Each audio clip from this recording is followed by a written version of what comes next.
क्या आप यकीन कर सकते हैं कि एक डॉक्टर, जिसे भगवान का दूसरा रूप माना जाता है, वही आपकी जिंदगी को मौत में बदलने की साजिश कर रहा हो? क्या होगा अगर वही इंसान जिस पर आप अपनी जान बचाने का भरोसा करते हैं, आपसे सबसे बड़ी दुश्मनी कर रहा हो? ये कोई कहानी नहीं, बल्कि एक सच्चाई है। हैरोल्ड शिपमैन नाम का एक डॉक्टर, जिसे लोग अपने जीवन का रक्षक समझते थे, दरअसल एक खौफनाक सीरियल किलर था। वो अपने मासूम चेहरे और सफेद कोट के पीछे छिपे शैतान को बड़ी ही सफाई से छुपा कर रखता था।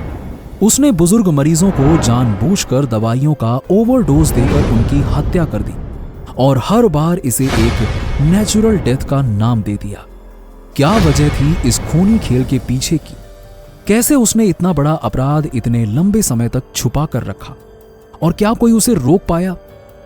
आज हम आपको एक खौफनाक हकीकत से रूबरू कराएंगे, जो आपको सोचने पर मजबूर कर देगी कि क्या किसी पर आंख बंद करके भरोसा करना वाकई में सही है या फिर नहीं। तैयार हो जाइए, क्योंकि यह कहानी आपके रोंगटे खड़े कर देगी। Doctor Harold Shipman. इनका जन्म 1946 में ब्रिटेन के एक छोटे से कस्बे में हुआ था। बचपन से ही वो एक एक्स्ट्रा ऑर्डिनरी स्टूडेंट थे, जो अपनी पढ़ाई और मेहनत के बल पर मेडिकल फील्ड में दाखिला लेने में सफल हुए। अब शिपमैन का मेडिकल करियर शुरुआत में बहुत ही सफल था। वो एक छोटे से क्लिनिक में काम करने लगे, जहां उन्होंने बुजुर्गों और अस्वस्थ मरीजों का इलाज किया। उनकी छवि एक दयालु और जिम्मेदार डॉक्टर की बन गई थी और उनके पास मरीजों के लिए हमेशा प्यार और देखभाल थी।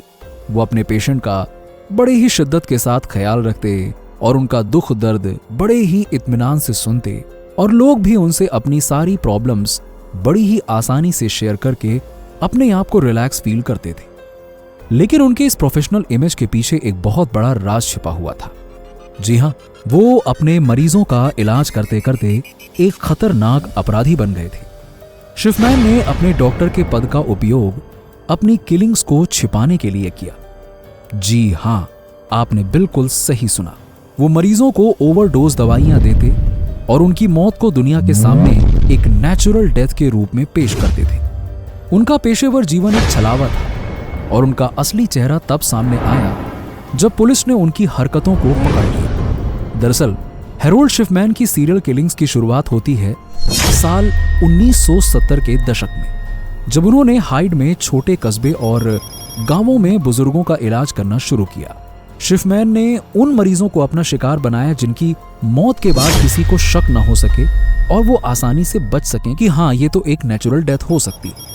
और ऐसा करने के पीछे का मुख्य कारण था कि बुजुर्गों की सेहत पहले से ही खराब रहती थी और उनकी मौत को नेचुरल वजहों से जोड़ने में कोई परेशानी नहीं होती थी। अब डॉक्टर अपनी किलिंग्स को इस तरीके से अंजाम देते थे कि हत्या के कोई भी खास और पुख्ता निशान नहीं मिलते थे। आपको बता दें कि एक डॉक्टर होने के नाते शिपमैन का प्रोफेशनल इफेक्ट बहुत ज्यादा मजबूत था। जी हां, इतना स्ट्रांग था कि लोग उन पर इतना भरोसा करते थे कि वो मरीजों के घर जाकर उनका इलाज करते थे और लोग उन्हें अपने घर की चाबी भी बड़े ही आसानी से दे दिया करते थे। और शिपमैन उनकी हालत को ध्यान में रखते हुए इस बात का पूरा ध्यान रखते थे कि उनकी मौत किसी साधारण बीमारी या स्वास्थ्य समस्याओं के कारण ही मानी जाए। इससे पुलिस और संबंधित अधिकारियों को किसी भी प्रकार की जांच पड़ताल की आवश्यकता नहीं महसूस होती थी। सबको लगता था कि नेचुरल डेथ है, क्या ही जांच करना, और इस केस को वहीं के वहीं बंद कर दिया जाता था। बुजुर्गों के मामलों में खासतौर पर जांच की कमी होने की वजह से शिपमैन के ये काले कारनामे लंबे समय तक छिपे रहे। जब एक बुजुर्ग व्यक्ति की मृत्यु होती है तो परिवार या डॉक्टर को यह मानने में कोई कठिनाई नहीं होती है कि ये एक सिंपल और नेचुरल कारणों से हुई डेथ है। शिपमैन ने इस कमजोरी का पूरी तरह से फायदा उठाया, जिससे वो लगातार अपनी किलिंग्स को छुपाने में सफल रहे, और यही कारण था कि उनकी किलिंग्स इतनी आसानी से चलती रही और ये एक खतरनाक खेल बन गया और शिपमैन बड़ी ही आसानी से इस मौत के जाल को बुनते गए। हैरोल्ड शिपमैन के किलिंग्स के तरीके बहुत चालाक और शार्प थे। आपको बता दें कि उनके कारनामों के मेन टारगेट बुजुर्ग इंसान होते थे, जो अक्सर अकेली रहती थी, खासतौर पे महिला, और मानसिक रूप से कमजोर होती थी। अब शिपमैन उनकी इन्हीं कमजोरियों का फायदा उठाते थे और उन महिलाओं के साथ अच्छे संबंध बनाते थे। वो उनके दुखों को समझते थे, उनकी देखभाल करते थे और अपने ट्रीटमेंट से उनका विश्वास जीत लेते थे। यहां तक कि वो आसपास इस वजह से भी फेमस हो चुके थे कि डॉक्टर शिफमैन तो केवल अपनी बातों से ही मरीजों का इलाज करते थे। इस विश्वास का फायदा उठाते हुए वो उन्हें ओवरडोज दवाइयां दे देते थे। जी हां, इन दवाइयों का असर इतना तेज होता था कि शरीर में कोई भी स्पष्ट निशान नहीं पड़ते थे और उनकी मौत साधारण नेचुरल कारणों से होने जैसी मालूम पड़ती थी। शिफमैन का एक और तरीका था जो उनके किलिंग्स को और भी सुरक्षित बनाता था। वो था लाशों को ठिकाने लगाने का। असल में उन्हें शवों को जलाने की जानकारी थी। वो इसका इस्तेमाल बखूबी करते थे ताकि कोई भी पुख्ता सबूत न छूट जाए। लाशों को नष्ट करने के बाद कोई भी जांच या गवाह नहीं बचता था, जिससे वो अपने अपराधों को छिपाने में सफल रहते थे। शिफमैन के इन तरीकों ने उन्हें लंबे समय तक बचने में मदद की, क्योंकि इनके द्वारा मौतों को अक्सर नेचुरल डेथ से जोड़ा जाता था और कोई गहरी जांच नहीं की जाती थी। इस प्रकार उनकी किलिंग्स का पता चलने में बहुत समय लगा और वो कई सालों तक अपनी हत्याओं को छुपाने में सफल रहे। फिर ऐसे ही एक समय आया जब हैरोल्ड शिफमैन के कुकर्म धीरे धीरे गंभीर रूप से बढ़ने लगे और इन पर शक होना शुरू हुआ। 1990 के दशक में डॉक्टर लिंड्रा रेनॉल्ड्स ने पहली बार शिफमैन की एक्टिविटी को लेकर कुछ सवाल खड़े किए। रेनॉल्ड्स और शिफमैन दोनों आमने सामने के लोकल अस्पताल में काम करते थे और रेनॉल्ड्स को यह महसूस हुआ कि शिफमैन के मरीजों की संख्या में एक अजीब बढ़ोतरी हो रही थी। इसके अलावा वो ये भी देख रही थी कि शिफमैन के मरीजों की मौतें अचानक बहुत बढ़ गई थी, जो कि काफी अजीब इत्तेफाक था। ये देखकर वो चौंकी, क्योंकि एक डॉक्टर के रूप में उनके एक्सपीरियंसेस में ऐसी स्थिति पहले कभी नहीं आई थी, जहां एक डॉक्टर के पास अचानक से इतने सारे मरीज आने लगे और उनके मरने की संख्या भी बढ़ने लगे। हाँ, डॉक्टर शिफमैन ने अपने मरीजों की हत्या के बाद मृत्यु प्रमाण पत्र जारी किया, जिसमें उन्होंने मृत्यु का कारण नेचुरल बताया। ये प्रमाण पत्र हर बार रजिस्ट्रार द्वारा बिना सवाल किए गए स्वीकार कर लिया गया। अब ये वही फेज था जहां उनके अपराधों का पता लगाया जा सकता था।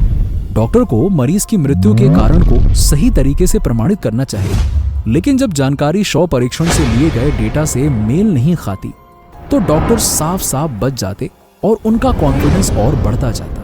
कई मरीज क्रॉनिक बीमारियों से मरते और उनकी मृत्यु के सही कारणों का निर्धारण करने के लिए डिटेल्स जांच की आवश्यकता हो सकती है। हालांकि ये प्रक्रिया अक्सर जटिल और समय लेने वाली मानी जाती है, जिसके कारण अधिकांश मामलों में गहराई से जांच नहीं की जाती। मृत्यु प्रमाण पत्र के मामले में सटीकता की इस सीमा को स्वीकार करने का परिणाम ये हुआ कि शिफमैन लंबे समय तक अपने अपराधों को छिपाने में सफल रहे। उनकी पेशेवर छवि और सिस्टम की कमियों ने उन्हें आसानी से अपने झूठे प्रमाण पत्रों के माध्यम से हत्याओं को छिपाने का अवसर दिया। डॉक्टर रेनॉल्ड्स ने पहले तो सीधे सवाल नहीं उठाए, लेकिन उन्होंने धीरे धीरे शिफमैन के बारे में अपनी चिंता को डॉक्स की बुक में नोट किया। अपनी जांच के दौरान उन्होंने एक बेहद इंपॉर्टेंट सुराग पाया कि शिफमैन के मरीजों के शवों को जलाया जाता था, जबकि आमतौर पर वहां के लोग मरे हुए लोगों को दफनाते थे। इसका एक मेन कारण यह था कि वहां के ज्यादातर लोग क्रिश्चियन थे, तो लाशों को जलाने का यह तरीका बहुत ही गुपचुप तरीके से होता था और ये वहां की आम प्रथा से अलग था। इस सुराग ने उनकी चिंताओं को और गहरा कर दिया और ये संकेत दिया कि कुछ ना कुछ तो गड़बड़ है। रेनॉल्ड्स की ये पहली जांच शिफमैन की एक्टिविटी की दिशा बदलने वाली थी, क्योंकि ये एक बड़ा सुराग था जो उनके अपराधों को उजागर करने में मदद करने वाला था। साल 1998 में कैथलीन नाम की एक महिला की अचानक मौत हुई, जो कि एक फॉर्मर मेयर थी। उनकी बेटी एंजेला वुडरफ को अपनी मां की मौत पर शक हुआ, क्योंकि वो अचानक हुई थी और कोई स्पष्ट कारण भी नहीं था कि ये कैसे मृत्यु हुई। एंजेला ने पुलिस में शिकायत की और शिफमैन के खिलाफ जांच शुरू हुई। पहले तो शिफमैन अपनी पेशेवर स्थिति का सही तरीके से इस्तेमाल करके अपनी किलिंग्स को छुपाने में सफल हो रहे थे। वो हमेशा मरीजों की मौत को नेचुरल रीजन से जोड़ने में माहिर थे और यही वजह थी कि उनकी एक्टिविटी लंबे समय तक छिपी रही थी। अब डॉक्टर हैरोल्ड शिफमैन की गिरफ्तारी एक अहम मोड़ पर पहुंची, जो अंततः उनके अपराधों को उजागर करने में मददगार साबित हुई। हालांकि जब पुलिस ने मामले की गहराई से जांच शुरू की, तो शिफमैन की किलिंग्स के सुराग सामने आने लगे। पुलिस ने शिफमैन के कई मरीजों की मौत की फिर से एनालिसिस की और पाया कि कई मौतें काफी अजीब थीं। एंजेला के प्रयासों और पुलिस की जांच के परिणाम स्वरूप साल 2000 में शिफमैन पर हत्या का आरोप लगाया गया। शिफमैन की गिरफ्तारी के बाद उनको जीवन भर की सजा सुनाई गई। अब यह सजा उस समय की सबसे बड़ी जीत थी, क्योंकि उस समय यह साबित हो चुका था कि वो अपने पेशेवर भूमिका का दुरुपयोग करके निर्दोष लोगों की हत्या कर रहे थे। शिफमैन का मामला न सिर्फ एक डॉक्टर के रूप में उनके भयावह कारनामों को उजागर करता है, बल्कि यह भी दिखाता है कि कभी कभी अपने प्रोफेशन और विश्वास का दुरुपयोग किस हद तक हो सकता है। अब साल 2000 में डॉक्टर हैरोल्ड शिफमैन को उनकी किलिंग्स के लिए दोषी ठहराया गया और उम्र भर की सजा सुनाई गई। यह मामला पूरी दुनिया में एक चेतावनी के रूप में सामने आया कि किसी भी प्रोफेशनल के पास इतनी शक्ति और विश्वास होता है कि वो अपने शिकार को आसानी से समझ सकता है और उन्हें अपने जाल में फंसा सकता है। शिफमैन जैसा व्यक्ति जो कि एक डॉक्टर के रूप में लोगों का इलाज करने का विश्वास प्राप्त करता था, वो अपने प्रोफेशन का इस्तेमाल करके एक भयानक अपराधी बन गया। उन्होंने जिन बुजुर्गों का इलाज किया वो सभी उस वक्त तक जीवन से हताश थे और शिफमैन पर पूरा विश्वास करते थे। उनका पेशेवर व्यवहार उन्हें इस स्थिति में लाता था कि लोग उनके फैसलों पर सवाल नहीं उठाते थे। खैर, सजा सुनाए जाने के बाद शिफमैन का मामला समाज में एक गहरी सोच को जन्म देता है। ये समझने का अवसर देता है कि कैसे एक पेशेवर की छवि एक बड़ा पर्दा बन सकती है जिसके पीछे खतरनाक मानसिकता छिपी हो। शिफमैन के इस केस को देखकर कोई इसे सीरियल किलर का नाम देता है तो कोई इसे साइको किलिंग बताता है, वहीं कोई उनकी मदर की डेथ से रिलेट करता है, जिनकी मौत कैंसर जैसी भयानक बीमारी से काफी कम उम्र में हो गई थी। लेकिन इनकी इस काली मानसिकता का सटीक प्रमाण आज तक एक रहस्य बना हुआ है। तो इस कहानी के बाद आपका क्या मानना है, हमें अपनी राय कमेंट में जरूर बताएं।